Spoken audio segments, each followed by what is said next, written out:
তো মনে হচ্ছে যে ঘটনাটা ঘটেছে সেটাতে আমার সন্দেহ অনেককেই হচ্ছে, সেটা পুলিশ আমার মনে হয় সঠিক বার করতে পারবে, বা তারা হয়তো সঠিক যে অপরাধী যারা যারা তাদেরকে পুলিশই খুঁজে বের করবে। আমি বিশ্বাস রেখেছি পুলিশের ওপরে, ভরসা আছে। সাধারণ মানুষও দেখতে চাইছে কারা অপরাধী।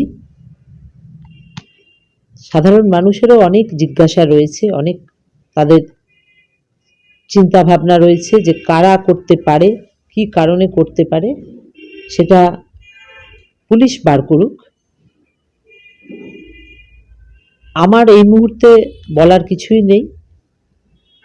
আজকে আমার কাজ আছে সবাইকে নিয়ে, আমি সেই কাজের কথাই চিন্তা করছি, কিন্তু সাথে সাথে আপনারাও আসছেন, আপনাদের কাছ থেকেই আমি জানতে পারলাম যে এরকম দুজনকে অ্যারেস্ট করেছে।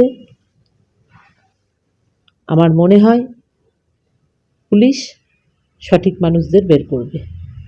আরও কেউ মাথা রয়েছে না? আপনার সন্দেহের তালিকায় নরেন্দ্রনাথ তেওয়ারি ছিল না আরও কোনো মাথা রয়েছে বড় মাথা? দেখুন, এত পরিষ্কারভাবে আমার পক্ষে বলা সম্ভব নয়।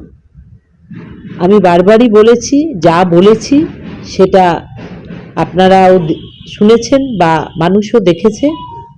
আমি আবারও বলছি, আমি পুলিশের উপরে ভরসা রেখেছি।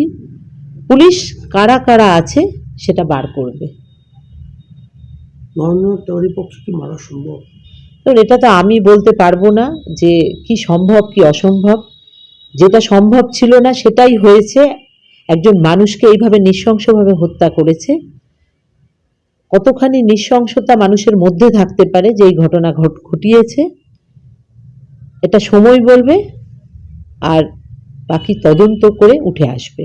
দেখুন, একটা মানুষ যে মালদায় এতদিন ধরে আছে, আমরাও বিভিন্ন পদে রয়েছি, আমাদের সাথে কম বেশি সৌজন্যমূলক আলাপচারিতা সবার সাথেই রয়েছে। আমি ওনাকে চিনতাম। আমি জানি না কি বিষয় রয়েছে। আমি এখনো বলছি পুলিশ এই তদন্ত করে বার করবে।